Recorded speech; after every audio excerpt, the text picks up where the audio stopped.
Welcome back to the School of Muscle. Today, Dr. BLAZEVICH joins me, and we're going to discuss a study that he authored titled, No Effect of Muscle Stretching with a Full Dynamic Warm-Up on Athletic Performance. And then we're also going to kind of get into maybe some practical takeaways for athletes when it comes to stretching and different things like that. So I think a good kind of first place to start here is what kind of led you to want to do this study in the first place? Well, as you know, there's been a lot of, discussion, controversy around the use of stretching in the last few decades. I mean, back in the early 2000s, a paper came out. I mean, they did 33 minutes of stretching on the calves and showed that force production was really seriously reduced for more than half an hour. And that was a big one.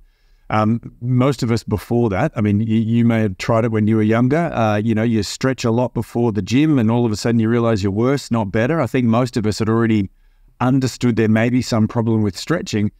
But yet, most people still stretch today. Most people were still stretching a few decades ago. And so the question is, where does this discrepancy come from? And I guess after working both as a researcher, but also in elite sport, having been, somewhat of an athlete, I guess, I had my own interpretations of the evidence, and there are a lot of people who wanted to look at this, so that's what led us down that garden path. Perfect, and I think that's a great setup because I think that people don't even really think about it. It's like they stretch before they work out, or they stretch before they do some athletic performance without even kind of, thinking about, could this be detrimental? And like you said, there was some research that has come out that maybe suggests that performing stretching might actually hinder athletic performance. So I'm definitely excited about this topic here today. So what were your expectations kind of heading into this study? Did you have a kind of hypothesis heading in, or what were you kind of thinking based on maybe some other kind of literature in this area?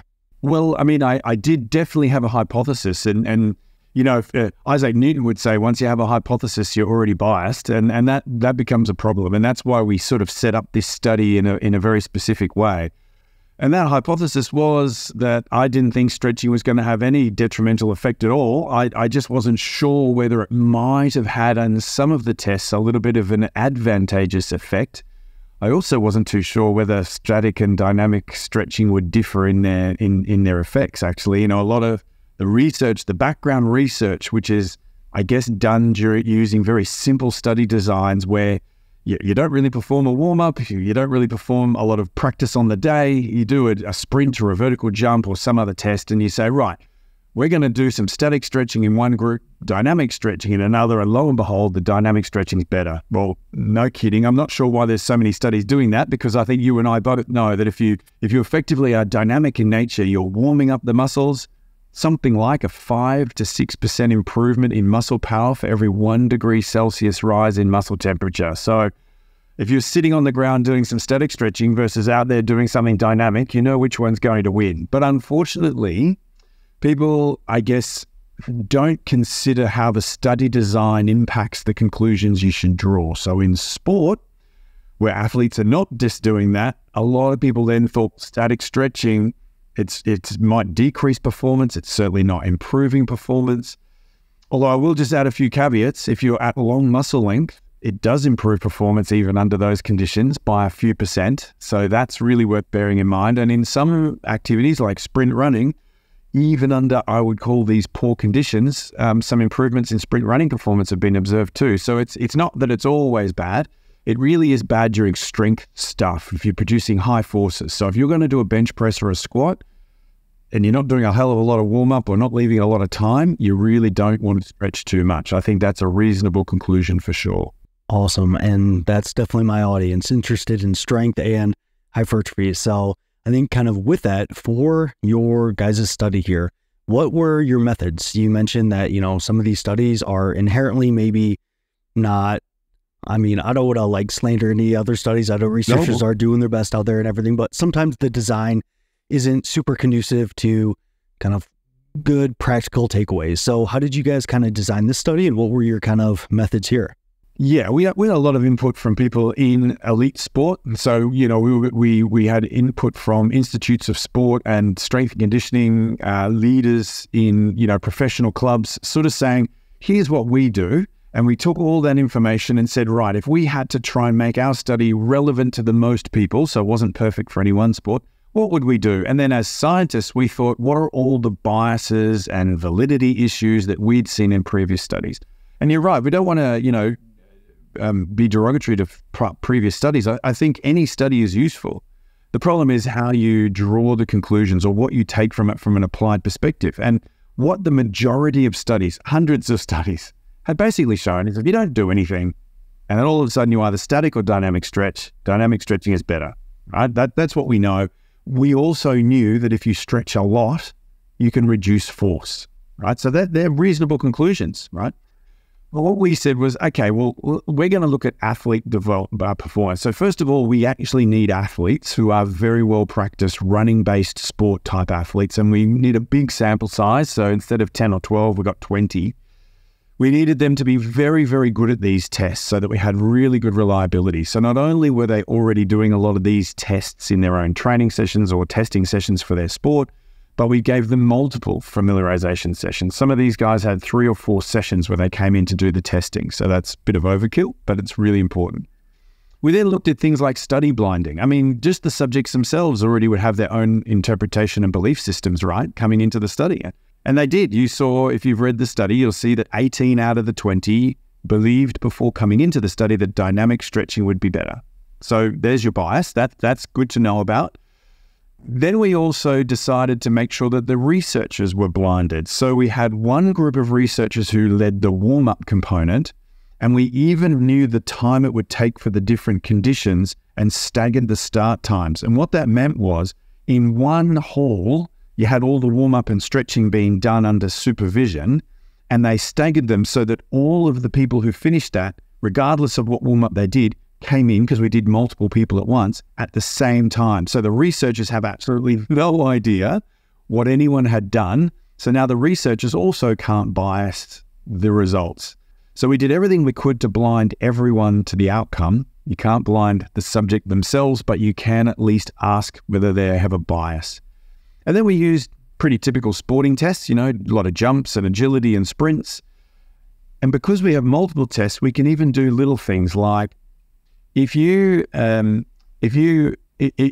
don't see any difference between the groups, you want to know whether that's just because everyone was different, or was everyone performing absolutely identically? And instead of using standard, like you may have heard of t-tests and ANOVAs, where we basically say, well, how much difference did we see relative to the variability of those differences?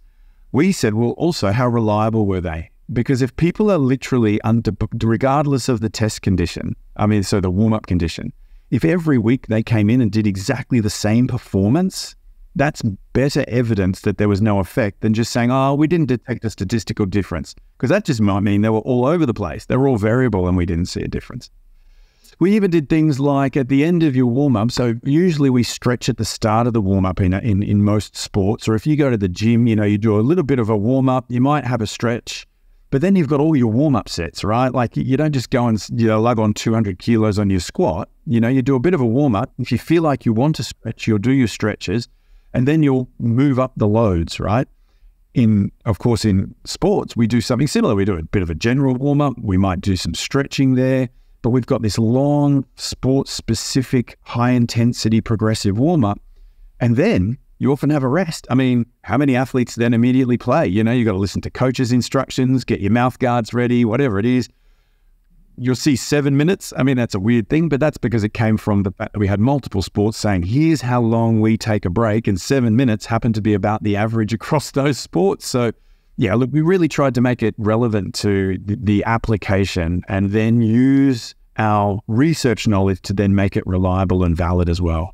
Yep, and I definitely think that shows. I think that, when reading this design and seeing how you guys did it, there was definitely a lot of thought that went into it, and honestly, like some cleverness on how you guys put things together. So I think that definitely a study in which there are, you never want to look at just one single study, but I do think that this is a very well-designed study that does provide a lot of kind of good evidence in a certain direction. So kind of with that set up there, what did you guys kind of find here? Was stretching terrible for performance? Did it not kind of find anything, or what were kind of the results here? Well, the results are, it didn't matter what stretching you did. In the end, dynamic stretching wasn't better than static stretching, as a lot of people might have expected. And that's because your warm-up is highly dynamic. You're moving through large ranges of motion at maximal intensities, at least at the end of the session, they were maximal. You're using a lot of very specific test warm-up, and if we come back to it, that's really the key to a warm-up, is that movement pattern and velocity specificity is really a key to optimizing warm-up. And of course, a good warm-up includes all of that, whether you're in the gym or out in the sporting field, and we did that. All I will say though is, so we found no effect of any of the stretching conditions. And just to remind your readers, if you haven't read the study, there were 9 sort of muscle groups or regions to stretch, and you could either do a 5-second stretch, and believe it or not, we use that a lot in elite sport. We give them static stretching, but they're very brief, and it's really like a check. You're using the stretching to figure out whether there's some tightness, is there some soreness, is there something I'm nervous about, and just give the muscle that one good pull so that you feel confident that it's ready to go. So 5-second stretch. We then had 30-second static stretches done as 3 10-second stretches, because no one holds a stretch for 30 seconds, let's be honest. And then we did dynamic stretching, and the key with our study was that the movement patterns or the ranges of motion in the dynamic were identical to the static. In a lot of previous studies that have one dynamic warm-up that looked vastly different from the static stretch warm-up, so you didn't know if it was the motor patterns that they used or the stretch itself, right? And at the end of the day, when you've got this progressive sport-specific, or in our case, test-specific, because they warm up doing tests themselves, stretching had no physical effect. We couldn't detect an effect. Now, there are 2 caveats to remember. The first one is that doesn't mean that if you're out on a soccer field and you've got to make the decision whether to do that slide tackle or slide better for that base in baseball, or if you've got to do some sort of dynamic strength task in the gym, one-legged in some weird position that's a bit dangerous or whatever, it doesn't mean that we may or may not have affected that, because we didn't test that. What we have only tested is in a lab, controlled sprinting, jumping, agility, right? So let's be clear. I don't know if that's going to affect certain things on the NFL field, right? But I can tell you that much. The second caveat to remember, as you'll remember from reading the paper, is that we did find a psychological effect. That is, regardless of the fact that we couldn't detect a change in performance, any stretch condition, dynamic or static, they felt more prepared. And I think that's a really big key, is that if you've got athletes or if you're in the gym and you simply feel like you want that stretch, if that's going to give you more confidence, more motivation, then it's useful to you. And that's what we found in this study. It was very, very clear. To me, my understanding is that not really any statistically significant differences between the static and dynamic, although one of the kind of key points there to remember is that the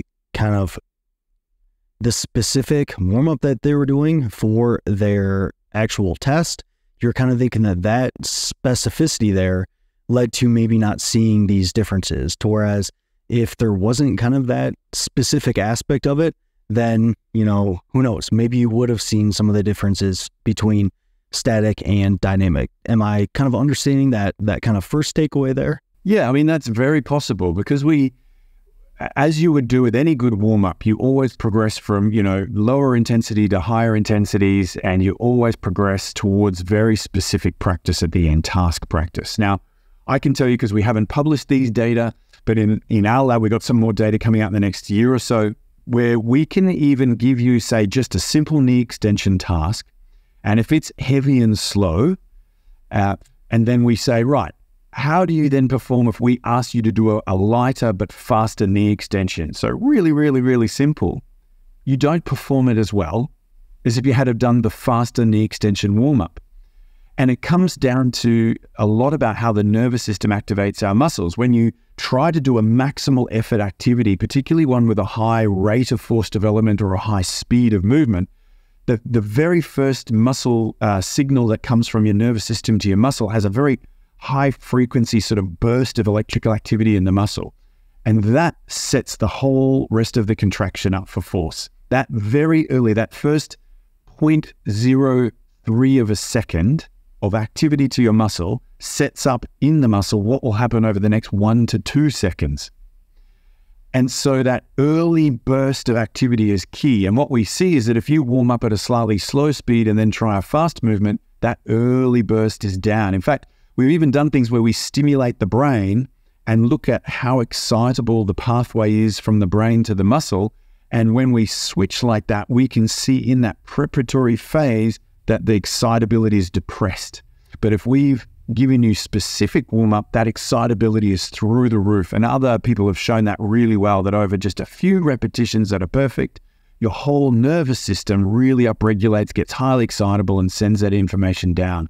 This effect is far greater than the effect of things like muscle temperature, which, as you know, is already important, especially for higher speed movements, not necessarily for isometric maximum, but for any kind of speed of movement, temperature matters.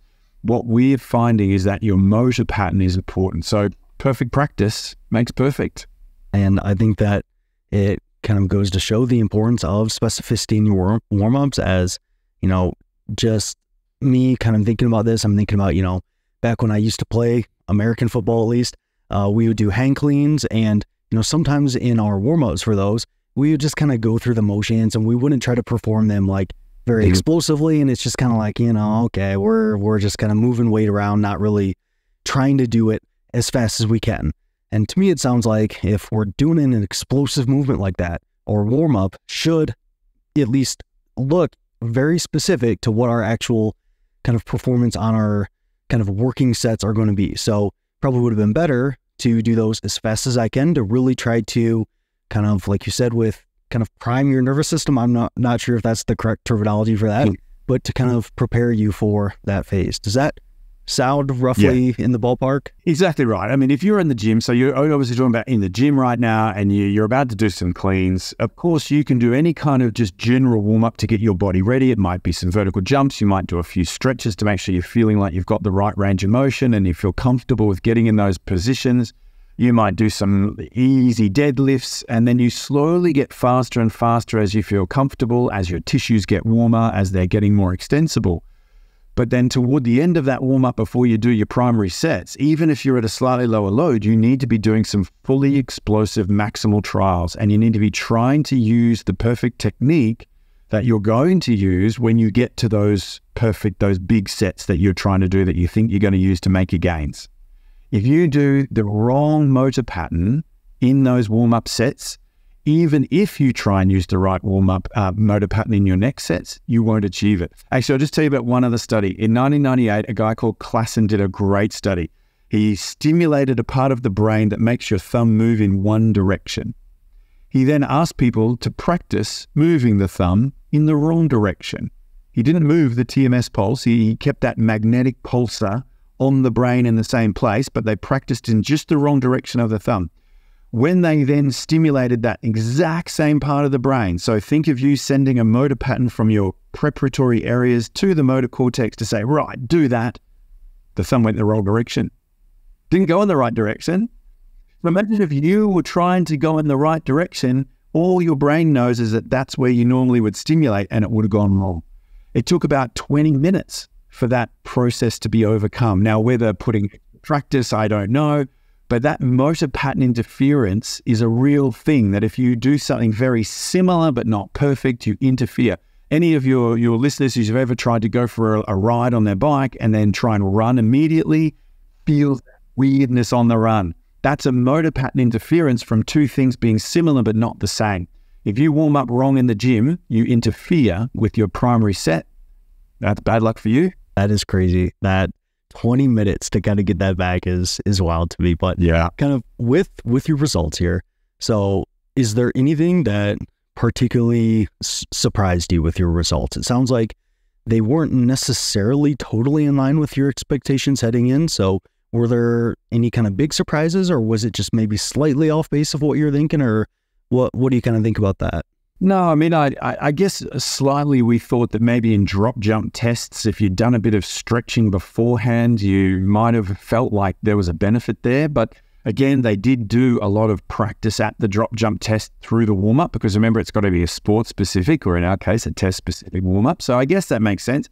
I think the big one too was I did believe that the bias that they brought in would have a bigger effect. So I actually did maybe think that at least for a group of people, we would see the dynamic stretch condition behave better, because I actually thought that people's belief systems would be much more remarkable. But actually, remember, we asked people's belief before the study, but we also asked for their level of preparedness at the end of the warm-up before the test. So once they'd done all the warm-up and stretching, just before they started their first test, 1 to 10 scale, where do you sit? And actually, the dynamic was very slightly high, but not statistically at all. All of the stretch conditions made people feel ready. So I guess whatever bias they brought in, once they'd finished the warm-up, they no longer had that belief system. They just thought, yeah, I feel better when I stretch. And it was only a bit better. So I guess even that psychological thing wasn't as big as I expected. But hey, look, again, it's important for your listeners to think about it, that if you believe that stretching is part of what you want to do, then as long as it's not long stretching, because that is detrimental, right? And as long as it's done as part of a full sport-specific, lift load-specific warm-up, it's not going to have any kind of really significant influence on your performance. So just do what's best for you. Often you see someone's expectations into a study, or you see a placebo effect occur, and usually there tends to be a large effect from that. But yeah, I think that your point on the groups, even if their kind of stretching protocol didn't necessarily match their expectations of what they thought might be the best stretching protocol, they still felt prepared kind of going into their testing sessions and stuff like that. So I think that to me is probably the kind of biggest thing there, to where I think if maybe you saw a big gap in their kind of subjective feelings of preparedness, then maybe you would have saw more, but that's just conjecture at that point. So yeah, exactly. And remember, you do the stretch and then you've got this entire warm-up to forget about the stretch, haven't you? I mean, by the end of your warm-up, you've just been practicing high intensity at all these tests. That's the last thing you remember. Do I feel good now at the end of this test? So it makes a lot of sense. Absolutely. So I think kind of turning this towards kind of practical takeaways, and we've definitely discussed some of those already, but maybe even tailored for someone that is mainly focused on lifting weight. So someone that is going to the gym and they're doing more kind of strength training, more kind of hypertrophy training, so maybe more sets and reps and different things like that. What would you maybe recommend for them when it comes to their kind of stretching protocol and warming up prior to kind of getting into their working sets of their actual workout there? So from a performance point of view only, once you're lifting really heavy weights, muscle temperature becomes less important. The faster you move, the more important muscle temperature is, right? Muscle temperature is important, though, for just the compliance of tissues and the freedom of those tissues. It's important for blood flow, so recovery between sets. So I'm not saying, muscle temperature isn't the key. I'm just saying that you should get increased muscle temperature, but it doesn't have to be the focus of what we always call the warm-up, right? The main focus is the movement patterns you use, so you need to at least progress towards perfect movement patterns before your main sets in any exercise. And even if you're super warm, if you're going to move from one complex exercise to a second complex exercise, then I would always suggest, we call them re-warm-up sets, but really they're just motor pattern optimization sets. Do a few sets at a slightly lower load to optimize your movement pattern, even if you feel really warm. Now, if you're moving to just knee extension, you probably don't need to. But if you're moving from a squat to a clean, you almost certainly need a couple of reps or sets of some lighter loads to optimize before you go to the heaviest set. The other thing I'll just remind everyone about is, we often hear about post-activation potentiation, which, so there is a thing in skeletal muscle. Your slow twitch fibers are already super awesome. They've got a very high calcium sensitivity. They're ready to rock and roll if you just warm them up. Our fast twitch fibers have a deficit built within them. It's almost to try and stop us using them if we don't need them. And so to get the fast twitch fiber working appropriately, they need to be used a few times, right? And so this idea of PAP is a true physiological mechanism. It's super easy to get. You just do a couple of contractions and you've got it.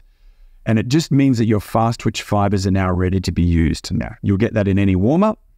So you don't need to do some weird, cool, specific PAP conditioning activity to get that classic PAP. Remember, it only lasts half-life, 28 seconds. So by 1 minute after your last set, you've already lost it. And that's why sometimes you might feel like you just need to do a quick jump or something before your next set if you've waited a few minutes. To be honest, the current evidence is that even that specific mechanism is only a small effect. We can't even see the effect. Once you go to whole body level, so many other factors affect your performance that PAP is probably meaningless. So I guess the question then is, well, why are all these PAP studies? And that's a whole different podcast, but they're also not designed appropriately. And what we've found, again, is that if you had have done sport-specific or joint-specific warm-up, so you do a knee extension warm-up, if you then do your conditioning activity, you actually lose performance because you've stuck up your motor pattern. And then a few minutes later, you finally start to see the benefit coming back. And that's because that electrical activity comes back. You've overcome your stuff up. And now you see the true effects of warming up and everything else. So I would argue that those conditioning activities are actually problematic, and that's why you see the benefit later. What you should be focusing on is specific warm-up, which will improve performance right now. Now, just on that topic, there's a little bit of evidence. We've published some, and other groups have also published some, that every once in a while, you might be able to do something a bit freaky that also works. For example, if you're about to do a heavy squat or a jump squat, there may be some advantage to doing one set with chains or bands to load you down. And that's because what you can do is use a lighter load that offloads the sticking point. And then as you go to push up, the load increases. So it asks your nervous system to push hard right through the range of motion without having to overload that sticking point. So now when you go onto a really heavy squat or whatever it is, the sticking point's your problem, but the rest of it is also really humming. And we have found some effect of those sorts of tricks, right?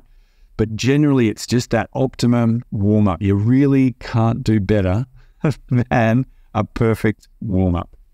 Awesome. Well, I mean, you definitely said that much better than I could have, and I think that the amount of knowledge that you have on warming up is wild. And to me, it's also clear that this is definitely not your first time communicating this, because you do an incredible job with it, and you're very engaging and enthusiastic about kind of your research and stuff like that. So I think this was awesome. I learned a ton, and I think that we definitely came away with some really good practical takeaways for those listening to this. So if people want to kind of stay up to date with the research you're doing, clearly, guys, if you're listening to this guy, you know that he knows his stuff already from this conversation. So if they want to stay up to date with what you're doing or any of your research, is there anywhere that they can go to do that?